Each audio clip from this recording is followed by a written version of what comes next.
what I will be doing is a conversational style moderation, which means that we will not spend the first 10 minutes with them giving you their resumes and telling you how awesome they are, but we will work in the things that they've designed experientially as they answer questions. About 15 minutes before the panel ends, I want to engage you. So if you have questions as the panels come up, if you could just please hold them to the end, and then what we'll do is we'll have you stand up and project. This is a fairly small room, so we want to make sure that everybody can hear everybody. If you can't hear us, just raise your hand and we will speak louder. And also the other thing that I will be doing is if somebody looks like they're talking for 20 minutes, I will ask them to quietly postpone that to some sort of podcast or Instagram reel rather than, because we do have 4 awesome personalities and they're all very big and large and amazing. 5 awesome personalities. But I'm moderator. Still an awesome I get to manage personality. you all, which is a challenge in and of itself, believe me. Good luck. Good luck. So wish me luck on this. So how we're going to do intros is this. What I would like my panelists to do is we're going to start from one end to the other. Give me your name. Give me, very briefly, the genre of the types of games that you work on. And then talk about an element of narrative design that someone else worked on that you would recommend. I ask all the hard questions, of course. Because... Are we starting on that end? And we're starting on this side. Hey everybody, I'm Teos Abadia. You can find me at alphastream.org and that'll tell you everything that I do. Also, you can listen to my podcast, Mastering Dungeons. Thanks for coming. Something that someone else did. Well, I think a really cool narrative device is in the Gumshoe game Knights Black Agents. There is something called the Conspiramid, like conspiracy pyramid. And it puts all of the different sort of the structure of the evil forces out in an inverted pyramid, in a pyramid shape. And that allows you, it helps you as DM to think of the fact that the players can go to any of those points and work their way up towards the top. And it's a really nice visual way of ensuring that you don't create too linear a process and engage that narrative. My name is Bryan CP Steele. I do stuff. The Genre? Yes. I've done fantasy, sci-fi, post-apocalyptic, Saturday morning cartoon, across the board. I want to call out, I actually was just talking about it yesterday with a friend, that the Free League publishing the Alien game, I love the fact that they know that your characters, cinematically you're playing in a world that everyone is going to die, like that, and I love the fact that they are rewarding the player. Your player gets experience rather than the characters. That you are. It lends more to the fact that we are a bunch of people at the table playing the game. It's not mine. I don't care about my numbers on the page as much as I'm having a good time and telling a good story, and I think that's rad. Okay. I'm Crystal Mazur. I am a freelance writer and game designer. The genres that I work in is horror, family friendly, and like everything else in between. Two sides, really opposite spectrum. And then one of the coolest narrative designs that I have encountered is something that I actually learned about over the summer, which is from a RPG called RPG Nasty. One of their safety mechanics is that you get to dictate what you don't want to see on screen, but you also get to narrate a scene that you will see somewhere within the story, as long as it doesn't contradict with other people's don't want to see. So if you really want to see something, you actually get to narrate that at the beginning of the story so you know it's coming, but you just don't know where. Very cool. Mattias Johnsson Haake from Free League. Thank you. You're welcome. I mainly work on fantasy and horror genres, but as we have a pretty wide spectrum of genres in our games catalog, it's been all kinds of games that I've worked on as an editor or whatever.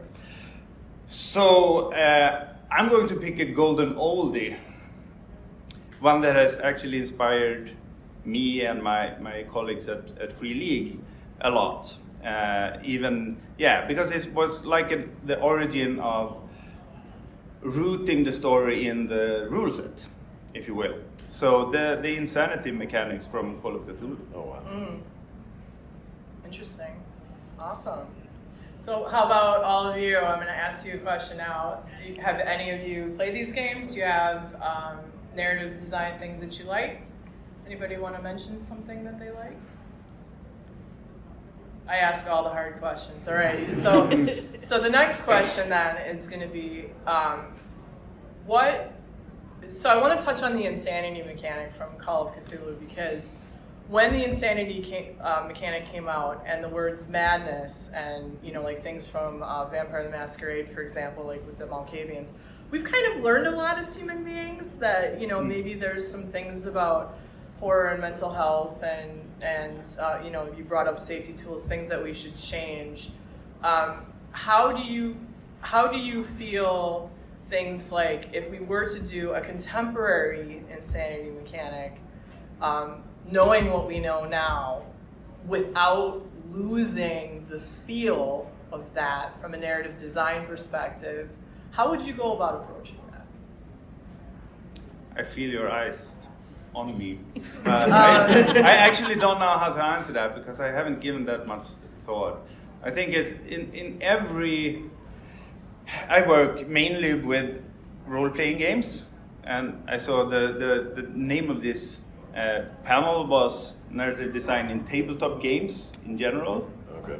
So, but I can only speak for role-playing games, and for me, what Insanity as mechanics did, it was inspire me to find ways to merge story with rule set. Okay. And exactly, I mean, Insanity is. I get what you're saying. I really don't know how I would go about doing that at the moment. One of my most recent game. I can circle back to me later. I can because you had something. I tell you, I ask all the hard questions. Yeah. I mean, the name of the game is narrative design, so I'll touched on a very in. popular one. But Go ahead.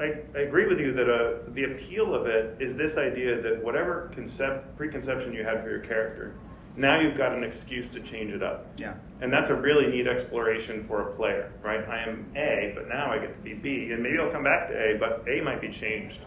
That's really cool. And I think that is the essence design-wise that I look for in what we would call, that kind of insanity or whatever is, if you lose control of who you are as a construct and you change fundamentally enough, what does that mean for you? How do you make that a rich, cool experience? It's probably not -2 to hit. Hopefully. and so trying to architect that is really cool, right? That's the neat juice of it. And there are a number of different games that I think have done that in fun ways, or adventures that have done that in fun ways that aren't just, you've gone mad, whatever that might mean with all the connotations, but rather, and so like one I can think of that I worked on was for Dwarven Forge, the miniatures terrain company, dwarvenforge.com. They want me to say that. They pay me, no. But we had this idea that kind of spores underground were getting into you, and so, or in another adventure also we had the idea of magic items that had an impact over you, and so the idea of expressing the story of that thing, like the story of the magic item, and how that influences you, and that you want to be a little bit like it now, can be cool, right? And it's an easy thing for a player to tether to and play with. Mm-hmm. So you're touching on something which I think is very important, specifically within the horror genre, is because there's often that conversation about, is horror mood or theme? And as a narrative designer, you kind of have to think about it as both, and that the rules aren't something that you can just strip out, because if you strip out the rules, if that insanity mechanic goes away, you lose the experience. You lose the experience of that horror because of that loss of control. And that's partially what I was trying to get at, is that I also feel that the rules and the narrative, the rules enhance the narrative and enhance the experience. And if it feels like it's getting in the way of the story, then even if it's a subsystem or something that's supposed to be there, I really skip it. Because it's like you want people to have that emotional feeling or that emotional experience. And never, at least that's an important principle, I'd say, in role-playing games. The player should always be in control of the character's reactions to what is happening, right? You can force circumstances on the character by mechanical means, stuff that happens in the setting and how the rule set works. But how you should never, rules-wise, tell the player that your character is now scared or is whatever. So the reaction should always be, I think, up to the player and its interpretation of the situation. I don't know if I answered the question now, but yeah, I think I did. But we're going in a good direction. Yeah. We're going in a good direction. I don't know if I would make that a complete blanket statement, because I think supernatural effects and things that are like, I'm going to borrow you for a second, but I cast a crazy, witchy crazy spell on you, and the reaction is you failed your roll, and you will run from me. You are terrified of me because of an effect. But to say, and now you're afraid of me forever, I think that's the difference is that I'm not changing you forever, but I can at least dictate the action at this exact moment. Sorry to borrow you. You're perfectly at my noon. You're my target of opportunity, man. So. But if you look at the madness table in 5th edition, most of those things when you read them are like things you don't want to happen to your character. Yeah. And they're just bad penalties. They're not fun role-playing opportunities. They're just bad penalties, and you have to contend with them under those rules. Yeah. I would also say, like, I would take insanity out of the picture. I would say it's more like how your character's reality is changing instead. And from where they are currently to now their reality is starting to no longer become theirs, but a shared reality with others who also have this grander perspective of cosmic horror, and how that kind of seeps into what your character is experiencing instead. Okay. And even if we get down to the granularity of avoiding certain terminologies and things to that sort of thing, you can always use things like composure or perceptions to avoid some of the more not great language that can end up in our books sometimes. I think there's a difference, and I think that words have a lot of power in narrative design, because with horror in particular, you want certain terms to evoke meaning and feeling, right? And if it's fantasy, it may be a different word, and if it's science fiction, it's a different word, right? Because what is I guess that leads into my next question, because ultimately, what is the point of narrative design? Like, why do we need to have story if we have these rules? Like, what do you think is the point of narrative? Like, why even do it in the first place? You want to take it? You were breathing in. I was. I didn't want to skip it. I felt it was. You're either have a it. breath weapon or you've got an opinion. Sometimes both. No, I think that it kind of depends on what game you're playing as well. If I'm going into a meat grinder game where I know I'm sitting down with the DM or GM, trademarks, that they sit down and they go, all right, I want everybody to make 3 characters. We're going to go through 5 levels of dungeon. We got 6 hours, go. Then no, I'm not expecting it to be super narrative in essence. But if someone invites me to, say, their vampire game, and this is going to be 10 sessions long, and we're going to play once every other week, then I'm definitely going to be like, all right, no, we need to make sure that hopefully the mechanics don't get in the way of telling the story. We collectively are telling this story. And if I've got a player that I've noticed, at least when I'm running a table, if that particular person isn't really getting involved, or if they want to be part of the story, you want to be part of the narrative, pull them off to the side and be like, hey, are you getting out of this what you want us to get out of it? Because maybe the character they're playing is a wallflower. Maybe they want to be the person that's just listening, and then in session 10 they're gonna be like, and I'm Kaiser Sose. It's. I think that the systems, certain systems lend more to more narrative in different ways. Like I mentioned, Alien, again, awesome. Didn't realize you were on the panel, and I feel a little, fleshy face because of it. But that you can get the narrative in that is not going to be deep on a character level. It's just the setting that we're playing. I can spend some time and explain that, my guy's a ginger and he's from this planet, but then he dies 5 seconds in. the narrative is that now I get to go, well, his parents are going to get a letter. Did you just tell me about your character, Bryan? I don't. Somebody have a bingo card? I just Anybody did what else I'm have not a supposed to bingo do. card? We got it. First the one and the bingo card. So what I'm hearing about narrative design is that it needs to have a purpose, right? That's one of the most important things about narrative design. It has a purpose. It has to be about something, right? A narrative, a story has to... No, okay, now I'm talking way too generally as if this is true for everyone. It isn't. From my perspective, and I guess that's why we're here talking, role-playing games, I design adventures. Designing adventure for a role-playing game for me is not to design a narrative or a story, indeed, because the story appears where? With the players. At the table, Yeah. right? And this is something that I've known since I started playing role-playing games. We bought these adventures, but what ended up happening at our table was not what was in that book. We used that as a basis to create a narrative, create a story that had meaning for us, right? So for me, creating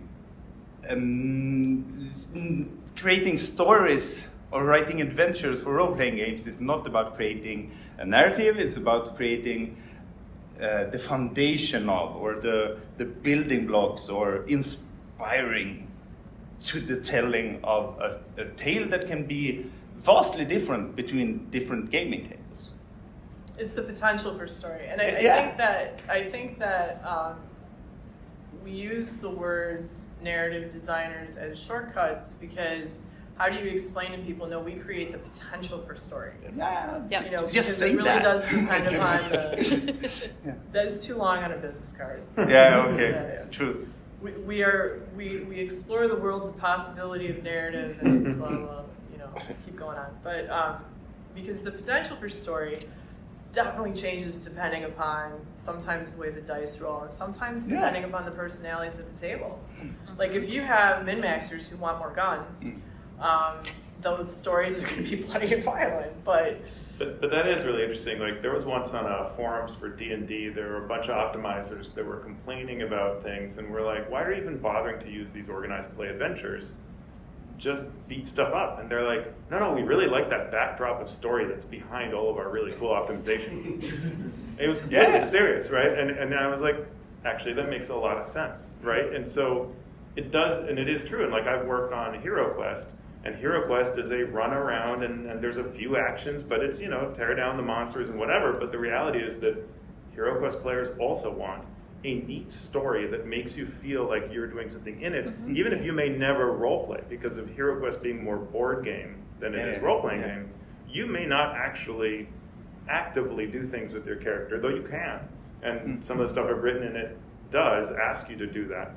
But that's it's still cool, it's still neat. And so I like to think that narrative can exist in both places. And I think a lot of players like it to actually exist in the product itself, as well as to the important part of what you're talking about, that seed that you're giving them that they can do cool things with. That's really neat.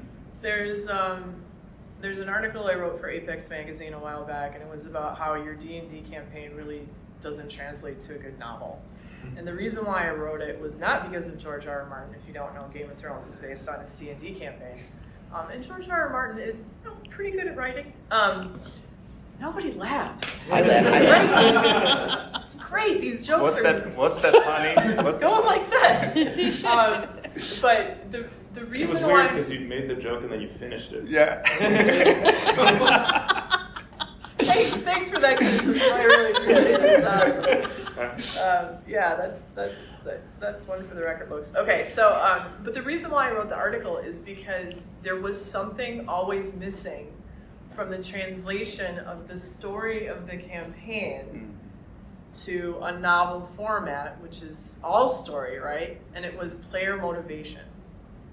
Because the story in the backdrop is what gives the players motivations to participate in the story at the table. And the first thing that goes, if you spend so much time game design and narrative design and writing, and you try to go back to prose, is character motivations. Because those usually manifest at the table. So we've talked about in horror, right, like specifically Call of Cthulhu, the point of that is how do you continue surviving with this cosmic horror backdrop. We've talked about fantasy where people want to battle and they want the backdrop. What about science fiction? Like what sorts of things? No, I was just clearing my throat. No. Yeah. Please finish your question. See if I have but with science fiction, it's like there's hard. I don't want to use. I guess some people call it hard sci-fi and soft sci-fi, but I don't really like those terms. More like realist science fiction, or like future-seeking science fiction, where it's more grounded in our reality, and then there's some others with like fantasy elements, with cyberpunk and whatnot. Like what kind of potential for story for science fiction? I mean, it just feels like it's very different depending upon. Like, are there any hallmarks of the genre that you think stand out, or is it more based on the subgenre? So I think one of the things with like science fiction specifically and things that are like cyberpunk and stuff like that is that the narrative design and the storytelling that's built into the system gives you kind of an idea, but then it gives you bits and pieces for players to play around with potential of that technology. Okay. So the players can actually create new technology based on their ideas with their characters, or even work on it through story and play, or design it like through necessity. And that in and of itself changes the world.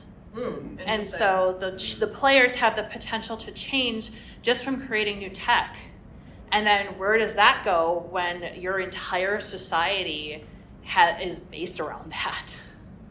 So something as a narrative designer you would look for, what I'm hearing from you is that you would want to make sure that you would have a broad range of technologies so that people could take what they wanted to inspire to make new tech. Is that what you're... I would, yes. Like the way that I would design it is I would have like basic stuff, and then I would show modifications through story snippets or things within scenarios and stuff like that, where the basic tech has been taken and changed to fit the needs of what the person needed at that time.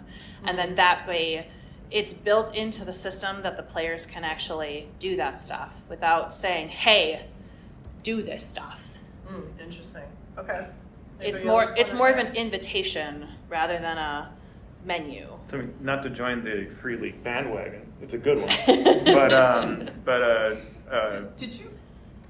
Did they get paid for yeah, this? No, there's 10% off. We'll catch up after this.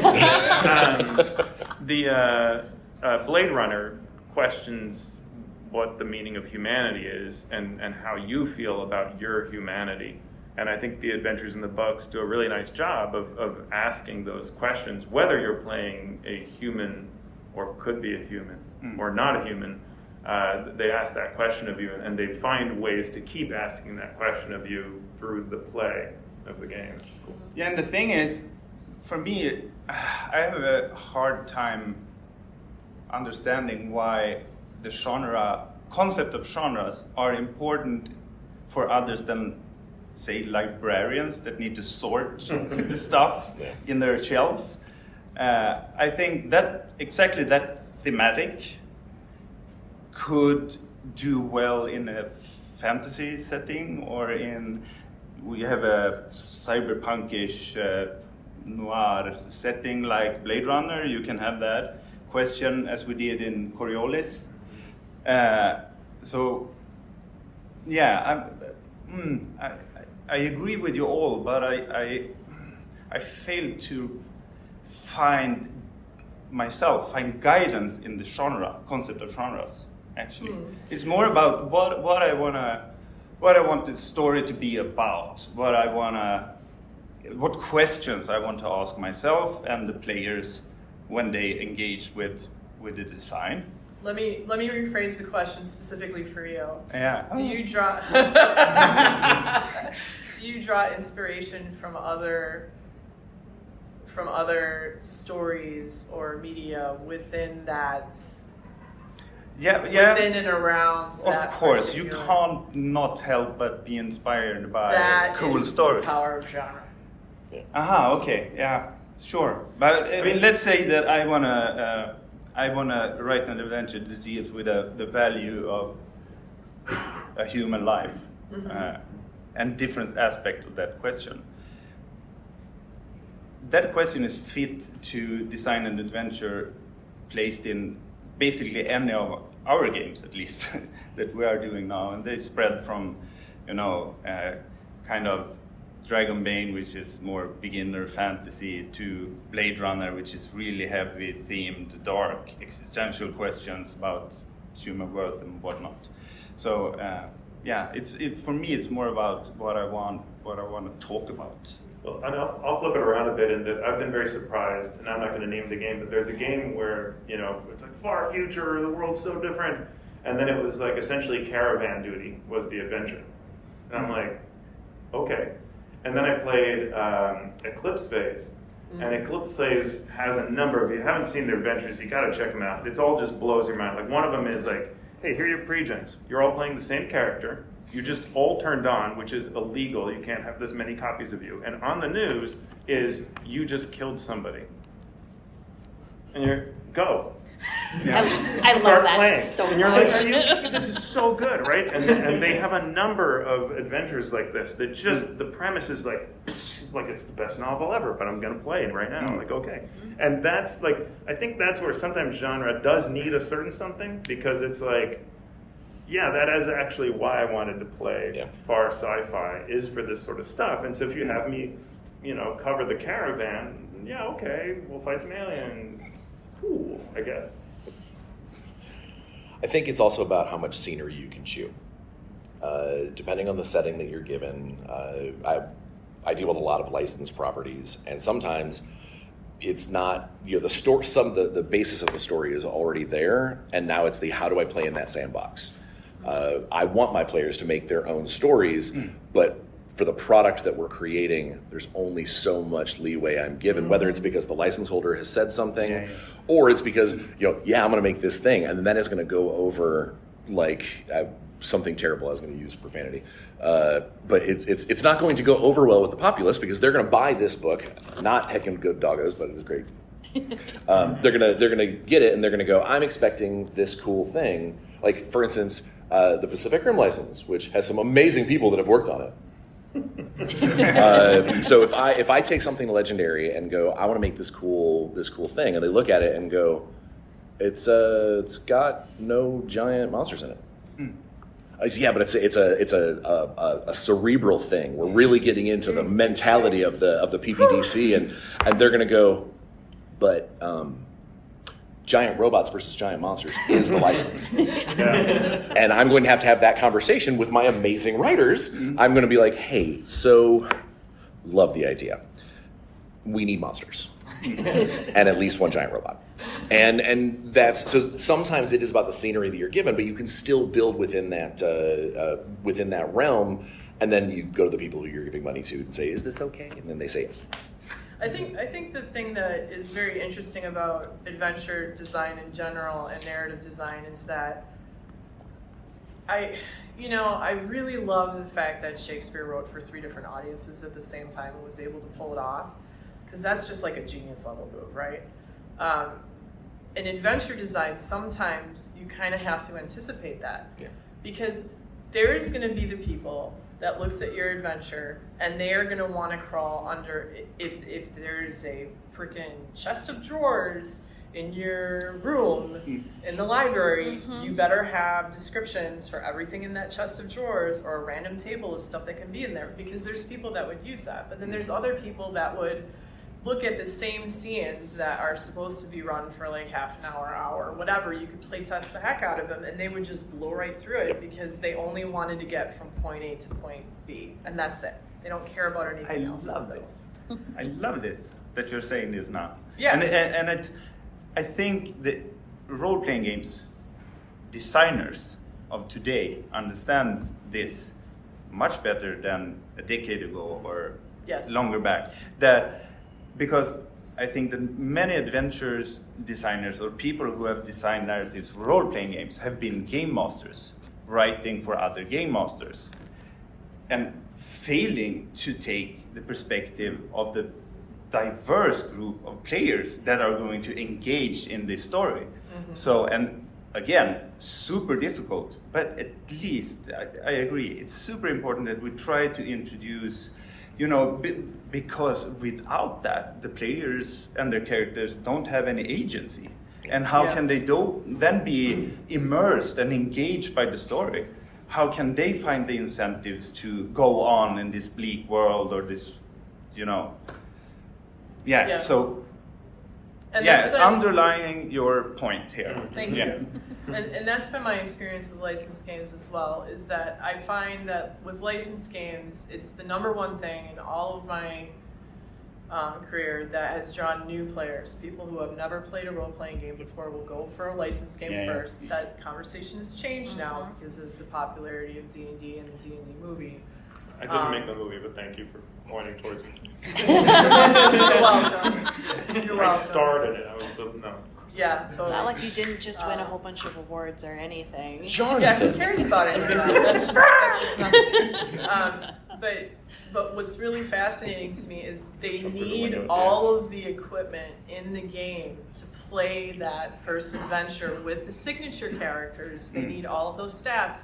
And then once they know the rules, they want to create their own stuff. Yep. But they need that as a starting point. And I think what's really interesting from what everybody's saying about the hallmarks of different genres and whatnot, it's very hard when you don't have signature characters that people can respond to or know right up front, right? Because sometimes people don't understand when you say, hey, what would your character do? And they're like, I don't know. And then you're like, well, here's 3 options. And they're like, I would just rather sit down and think about my life choices before making a decision. Can something not hit me?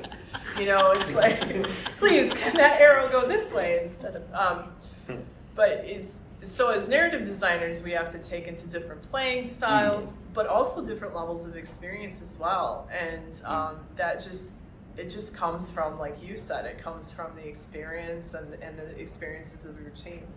Yeah, we need to not only game master our games, the ones we create, play test them as a game. We need to be players, I think, much more than is usual, because we often end up game mastering, right? Yeah, 100%. Yeah, thinking through the play experience is a skill I think that we're still honing as a hobby to properly think through it, and it's difficult because I think of things on the narrative side where if you get a group of players, some of them may love the thing where you say, and the adventure might do it, or it might be the GM that does it, but where you say, hey, tell me, as we walk into the tavern, what does the tavern keep look like? And you might be like, oh, they are this kind of person, and this is what's going on. And you might say, you tell me, man, I'm here for you to be the GM. I'm asked that, I don't want to build the world, you build the world. And you can get really different approaches, and some folks love the style of play where it's tell me 5 things that are happening in this town. Well. Yeah, one more comment, and then prepare your questions.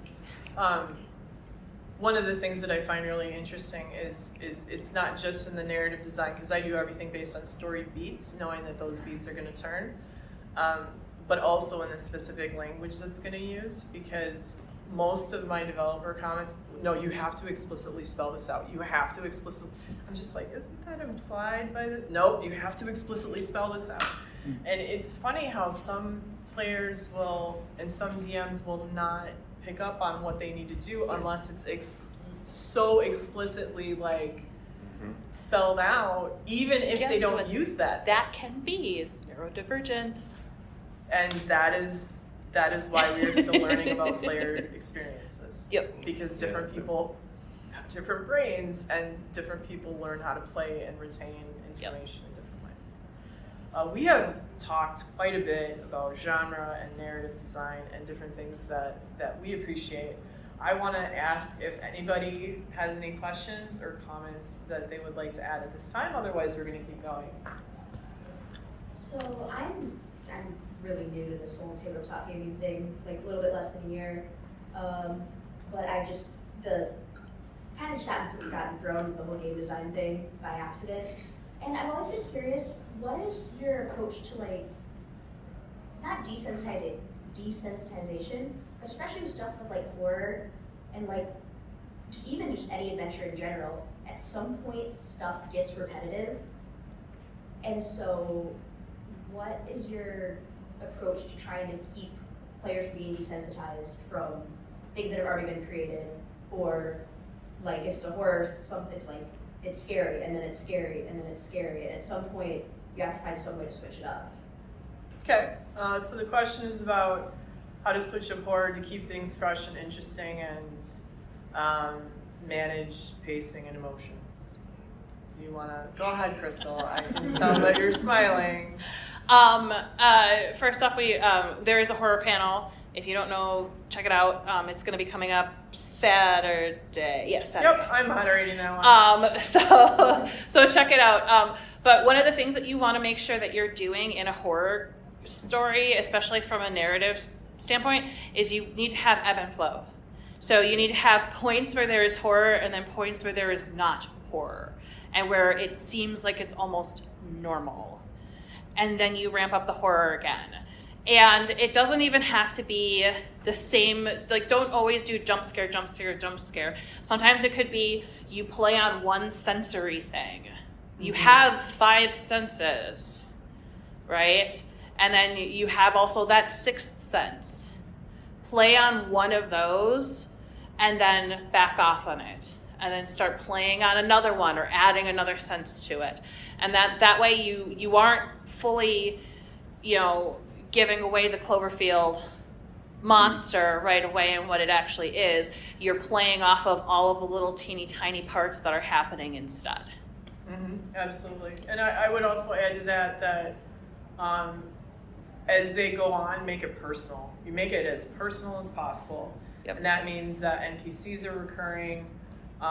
You use things in the background, but there is not enough attention spent on weather, on the condition of the room, on the senses, like, what the lighting is like, and diving into those things. And I also feel that a good horror soundtrack that doesn't have any words to it, James Semple has done quite a few of them on repeat loop, are really effective because music as an audio cue can really help those experiences as well.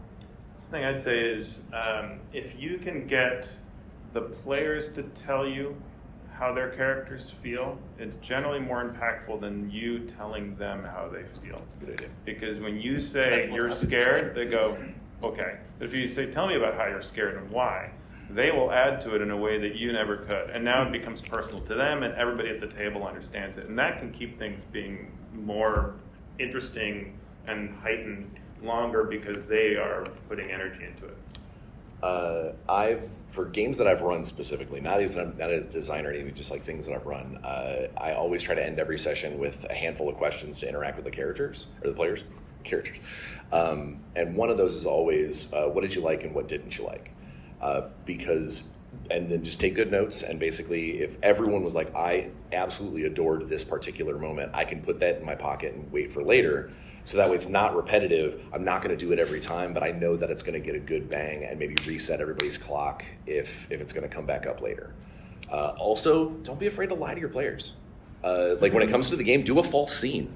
All right, everybody taking a long rest, or we're taking a long rest, and start the game over, keep going, and then just murder them.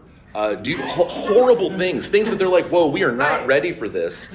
And then as soon as everybody is toast, you go, and now your long rest is over.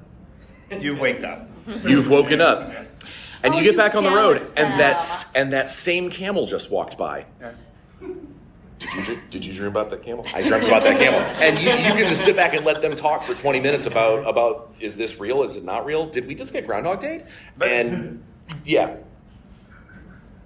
Would you add this to the script of an adventure that you're writing and publishing, or are we talking game masters techniques now? In that case, I was talking more of a game master technique. Yeah. We could totally put it into an adventure if you Yeah. if you wanted to try and have that sort of kind of cerebral hiccup. Yeah. Sure. You could absolutely cook that into an adventure as you basically have an encounter that's not an encounter, but it's there to make them question everything else. And I there will are some say- good Groundhog Day adventures out there. Yeah, I will say that the more cerebral horror, the more difficult it can be to manage depending upon the players, because the biggest thing with perspective shifts or reality shifts is that there are some people, if they're very experienced in gaming, they'll automatically want to solve the problem to figure out how it can stop. Like once that reality shifts, they just want it to end. There's other people that, so I do a lot, I play tested a ton of reality shifting things, and the feedback that I got from the players is that every single one of them loved it when the players changed form. So when their physical body, when they perceive their physical body to either be something else or in some other state, like the game that I'm running this weekend is called The Cursed Citadel, and the reason why it's cursed is because they can't die and they actually change into different forms, like they turn undead and then they turn into a ghost and they have different abilities. They loved it because they have their character that they enjoy and get attached to, and then something happens, a catalyst happens, and they change. And now they have all of these new parts of themselves and body horror to explore. And then it changes again. And that's a way of changing reality as well. But if it's like a puzzle box, like the cult classic Cube is a really good example of that for movies or whatnot. Sometimes people just want to find a way out. So, making it personal is definitely the way to go. You had a question?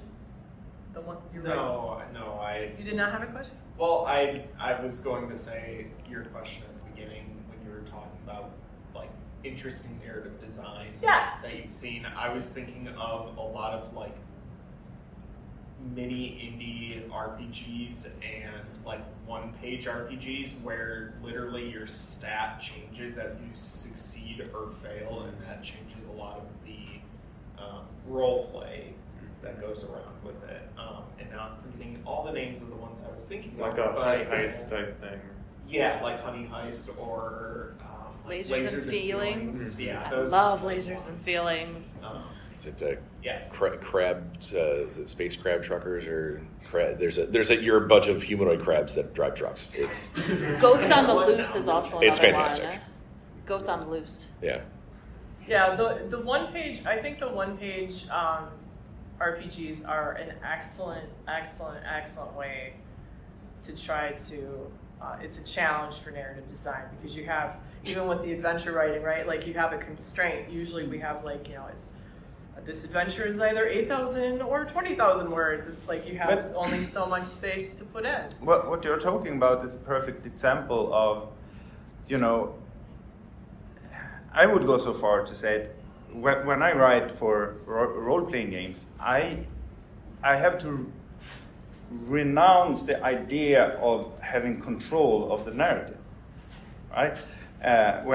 If I want control of the narrative, I write the novel, Yeah. right? Not the script, movie script, because then I have some producer that needs a butt in and whatnot. So, yeah. But in role-playing games specifically, that is a super cool engine for a story to develop around, or a narrative to develop around. So we can use lore, setting, and we can use mechanics to provide a toolbox for cool stories to emerge. I totally agree that, I write these silly, massive adventure campaigns. They have a narrative, but it's hopefully not written as the narrative of the player characters, but in the backdrop, there's stuff happening that the players will react to and so on. Where was I going with this? It's to my defense, it's 11 o'clock in Sweden right now. So I'm Good night. starting to... forget. Anyway, I think it's so many cool things have been said. And what you just did was give an example of how we can use the mechanics of the role-playing games to provide tools for story building at the table. Yeah. Ninth Level Games produces an anthology every year for Free RPG Day of mini game designers. Spoiler alert, I am in one of them. But there's a number of them. They've been doing this, I think, since 2020, I want to say. And it's an anthology, so you get like somewhere between 10 to 15 games, and it's a free download. It's a free digital download. Yeah, so they it's did all start mini. it for that. Yep. Yeah, so it's a ton of different people every year, and I think it's a really good exercise. If any of you want to do game design, I challenge you to do an RPG in that kind of space. It's like 1,000 words or 1,500 words or something like that. Because you're distilling everything down. I definitely want to make sure I get everybody's questions. Anybody else have a question or a comment? In the back. In the back? So we talked a lot about genres and how some things don't, some might not pertain to genres. So I was wondering if you had examples of genre-specific tools that were used outside of their genre. Genre-specific tools like speculative genre or speculative fiction. Wow. I do have an example. I don't know what a tool is in this sense. I have an example. Yeah, sure. Shoot. So one of the things. Have you ever played the gumshoe system? Okay, so the gumshoe system, the entire premise behind this system is that you always get a clue, no matter what.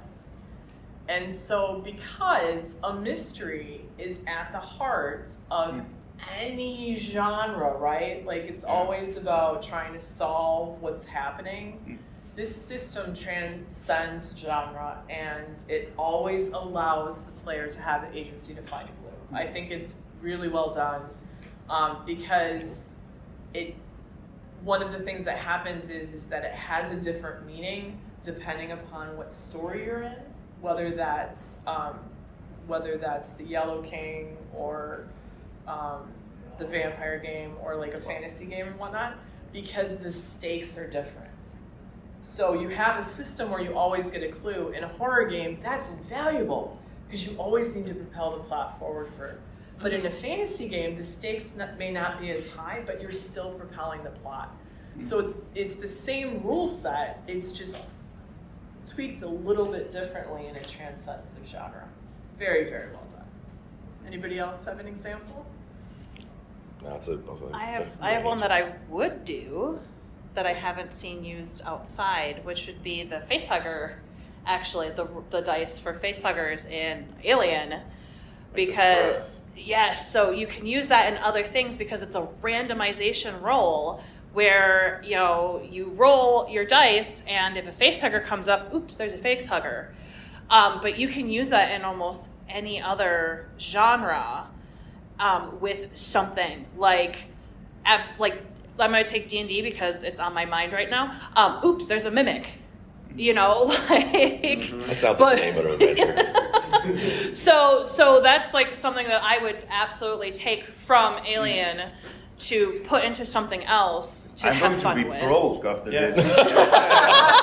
But the thing is, it's great design, though. That's the thing. The design is one of my colleagues called Thomas Härenstam. So I'm not bragging, but I was actually going to mention, I would say, the push mechanic. Yeah. That's the core of what we're talking about now. Yeah. And that I've been involved in the Walking Dead role-playing game as project manager and editor, working together with Nils Hintze, and he has picked that up, and I would argue tweaked it and pushed it a little bit further. We're using a kind of stress mechanic linked to pushed rolls, even in rules light and theme, mirth and mayhem in Dragonbane. You can get these conditions by pushing the roll that will change a bit of how you role play and stuff. So not to brag about me, but my dear friend Thomas, I think that is also a really interesting tool that can transcend genres. Yeah. And I don't know if it's clear enough to folks who haven't tried it, but the idea that you're going to roll more dice. which can enable success, but because these dice have failure faces on them, also the risk is now higher. Yep. And sometimes you're just forced to do that, sometimes you can choose to do it. That mechanically is really awesome, right? That's really fertile ground for any kind of genre. It could be a spy game, it could be whatever, and you can see we how have it that's in really Mutant neat as to well. do. Post-apocalyptic, So Yeah, I am just kind of laughing now. I definitely want to get to additional questions, but I just had a very funny thought. So Vampire the Masquerade 5th edition has hunger dice, which is you're always Right. rolling to see about. And I was like, wow, that would be great for a hungry hippo game. And then like, you are always. Are you dead yet, Crystal? Yeah. Now I'm trying to design that in my head. I believe we have 2 more questions, right? So I want to make sure we get to them before time. So let's go with you first, and then we'll come back to you. So go ahead. Thank you, Madam. So You're welcome. The conversation seems to have drifted towards mechanics, Yes. and my brain's still wrapped on narrative design. Cool. Bring it back So home. the question is, it's sort of which came first, the chicken or the egg? Is it important to consider mechanics when creating a narrative-driven adventure, or vice versa? So do you necessarily have to create a narrative adventure based on a mechanic system, or should it fit all, or just go with the really great story and the mechanics will sort of find their way in there? Can I talk about Pacific Grove for a second? Yeah, go for it. Okay, so I used to start really caring about system, and then I was like, I just want to do stuff and have somebody else figure out the system stuff. And that's what I did on Pacific Rim, because I worked on a couple of adventures just recently, and one of them, I was like, you know what I want to do? I want to make a cult. Bryan, I'm going to make a cult. So I made a cult, and the first cult didn't work because it wasn't going to work for the timeline and the canon. So I made a different cult, and then I just basically created a whole subsystem of social cues using a lexicon, and that was just something I wanted to do, and it just ended up working out.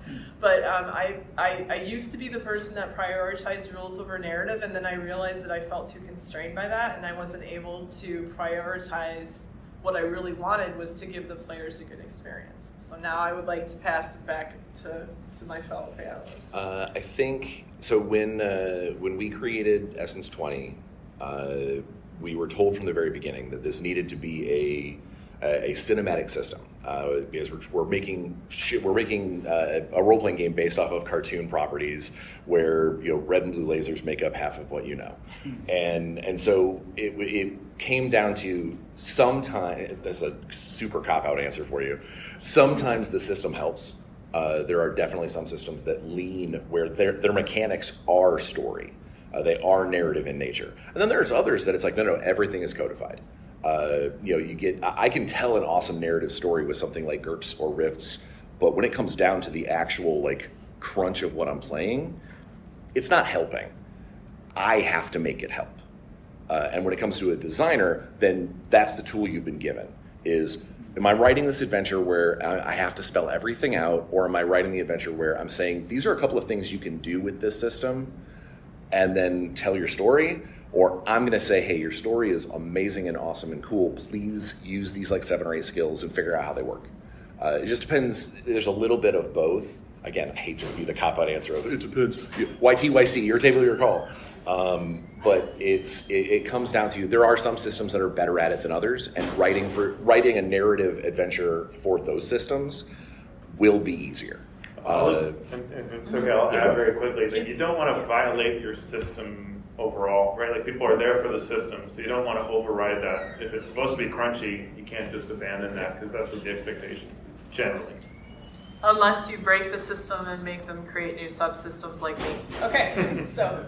Sure. So I've been playing RPGs for a long time, but the one that I found as GM that actually helped me improve the most was Powered by the Apocalypse, the Urban Shadows campaign, because it really puts you as the narrative at front and center and everything else. But I'm curious, now that I'm sort of designing my own adventures and sort of leading them out into the world, how you would draw the line between how much to tell a GM, you need to have this thing happening and this thing happening, and you need to take a hard move here and this sort of thing. Because when I created them myself, I knew that. I knew exactly where I wanted this to go.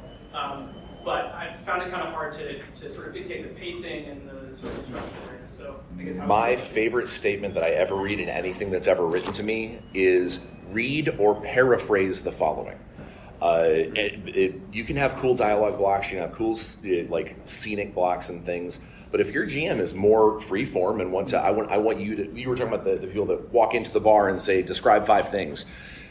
I want to have answers for the GM if they want them, but they don't necessarily have to use them. You don't want it to be a color by numbers adventure. You want it to be, this is a cool tool, and I'd like make sure that the bar, because if the bar has something under the floorboards, that might come up later in the adventure, and the guy doesn't know. But I don't necessarily need to say, hey, thump under the floorboards. The